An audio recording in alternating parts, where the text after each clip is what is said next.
Hi, this is తిరగా Sriram, cricket analyst. అనుకున్నంత అయింది.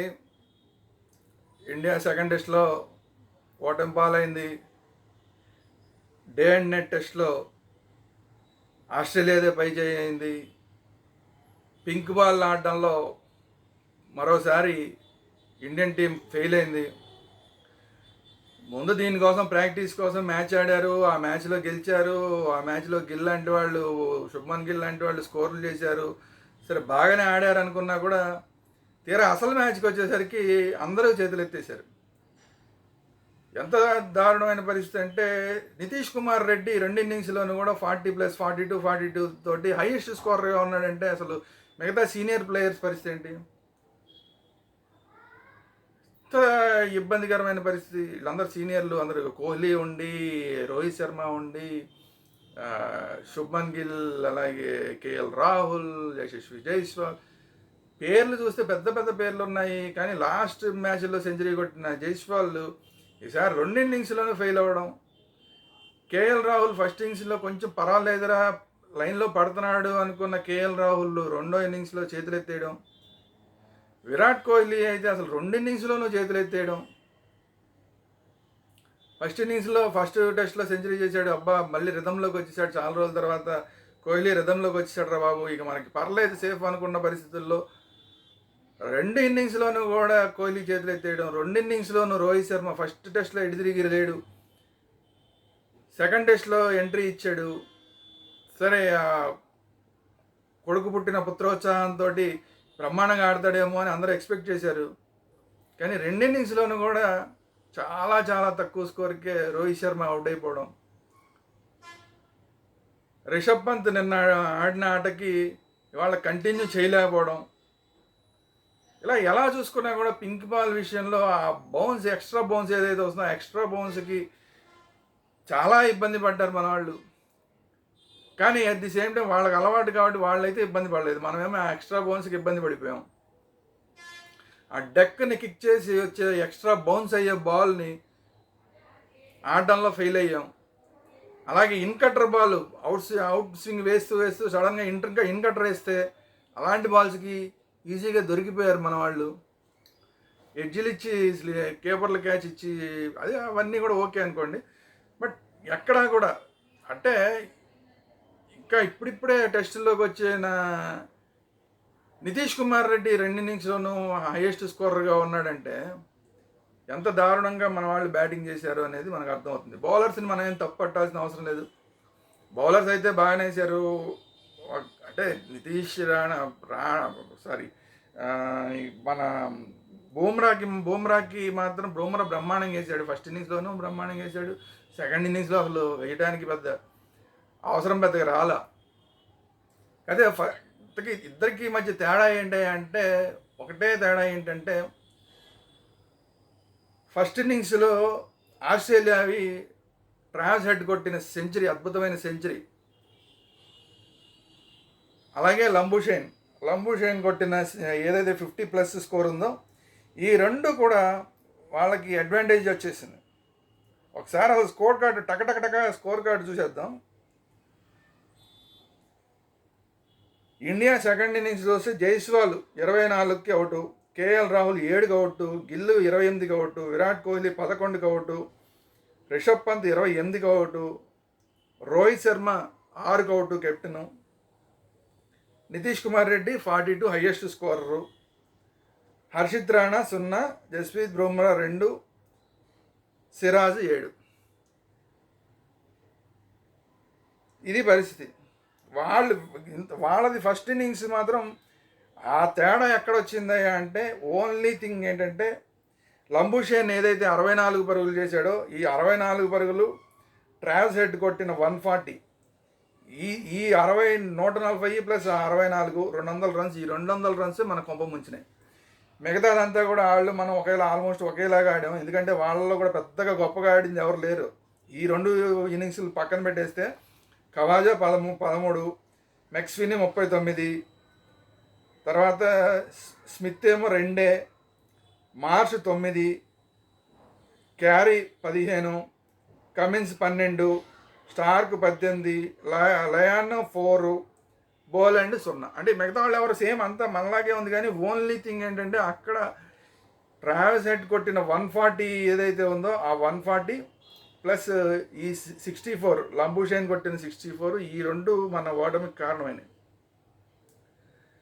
సరే ఎనీవే ఏంటంటే మనం ఈ డే అండ్ నైట్ మ్యాచ్ తర్వాత ఈ ఏదైతే ఆ పింక్ బాల్ ఉందో పింక్ బాల్ ఆడడంలో విఫలం అనేది open secret.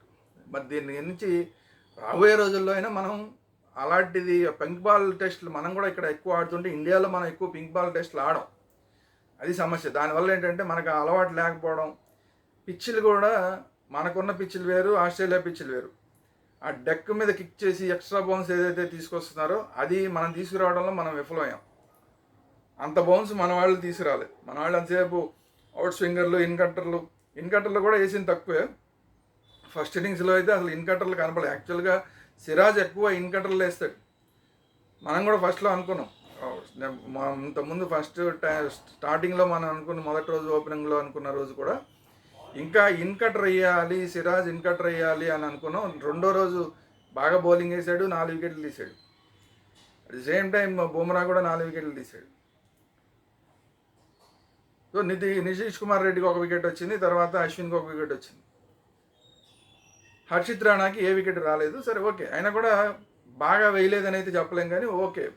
Harshit Rana bowling విభాగాన్ని మనం పెద్దగా తప్పుపట్టాల్సిన పరిస్థితి అయితే లేదు. కేవలం బ్యాటింగ్ ఫెయిల్యూర్ వల్ల మనం ఫెయిల్ అయ్యాం. అట్ ది సేమ్ టైం వాళ్ళల్లో కూడా గొప్పగా ఆడారా అంటే గొప్పగా ఆడింది ఏం లేదు. ఒక్క లంబూషైన్ తర్వాత ట్రావెస్ హెడ్ ఆడిన ఇన్నింగ్స్. కానీ అంటే ఇప్పుడు రెండో ఇన్నింగ్స్ కనుక కంటిన్యూ అయ్యి ఉంటే వాళ్ళు చాలామంది కొట్టేవాళ్ళేమో, అది మనకు తెలీదు. వాళ్ళిద్దరు కొట్టడం మన వాళ్ళు 2 ఇన్నింగ్స్లో సమస్య ఏంటంటే, సరే ఒక ఇన్నింగ్స్ ఫెయిల్ అయ్యారంటే ఓకే, కానీ 2 ఇన్నింగ్స్లో కూడా అందరూ వాళ్ళు ఫెయిల్ అయిపోయి 42 అనేది హైయెస్ట్ స్కోర్ అవ్వడం అంటే ఇక అసలు 50 లోపు మనం ఉన్నాం. హైయెస్ట్ స్కోర్ 42 అంటే 50 లోపు, ఎవడు కూడా 42 కన్నా తక్కువ ఉన్నారు. ఇది పరిస్థితి. అందువల్ల మనం ఓటమి సరి చూడాల్సిన పరిస్థితి వచ్చింది. సో సరే, ఒకటి వాళ్ళు గెలిచారు, ఒకటి మనం గెలిచాం. ఇప్పటికి కూడా బ్యాలెన్స్డ్గానే ఉంది. ఈ బ్యాలెన్స్డ్గా ఉన్నదాన్ని ఇక ముందైనా మన వాళ్ళు ఇప్పుడు ఏదైతే తప్పులు చేశారో ఈ తప్పులు సరిదిద్దుకుని థర్డ్ టెస్ట్లో ఏమైనా రికవర్ అవుతారా ఏంటి అనేది చూడాలి. కానీ ఏదైనా కూడా బ్యాటింగ్ ప్రాక్టీస్ అనేది చాలా చాలా ఎక్కువ చేయాల్సిన అవసరం ఉంది. మరి బ్యాటింగ్ ప్రాక్టీస్ విషయంలో మరి ప్రాక్టీస్ మ్యాచ్ల్లో అయితే ఆడుతున్నారు, కొడుతున్నారు, కానీ అసలు మ్యాచ్ల్లోకి వచ్చేసరికి చేతులు ఎత్తేస్తున్నారు.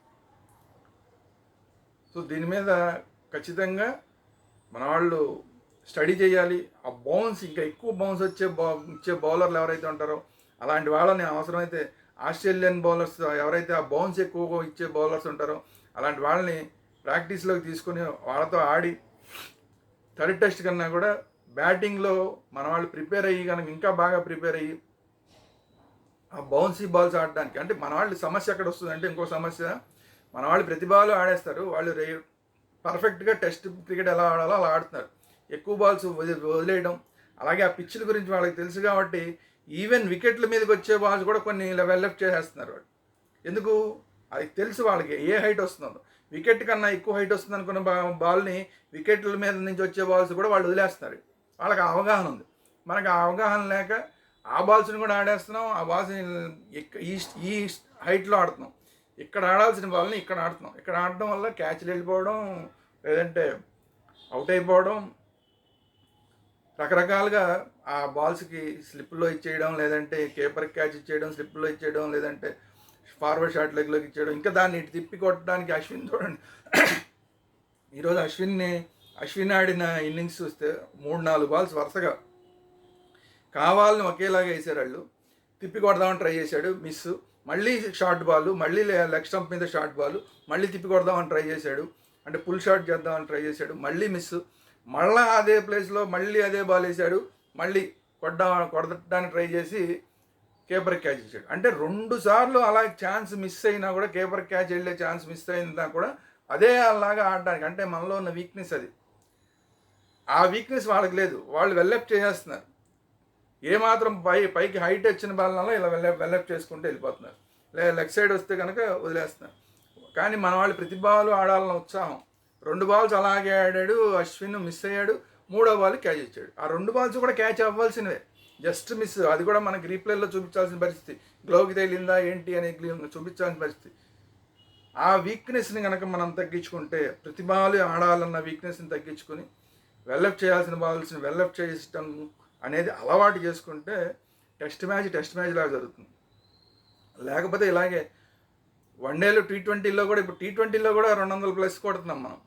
అలాంటి టెస్టుల్లో 180లు 40లు 46లు లేదా 100లు 150లు ఈ స్థాయిలోనే ఉంటుంది. అంటే T20 మ్యాచ్ కన్నా కూడా కష్టంగా మనం స్కోర్లు చేస్తాం టెస్ట్ మ్యాచ్ల్లో.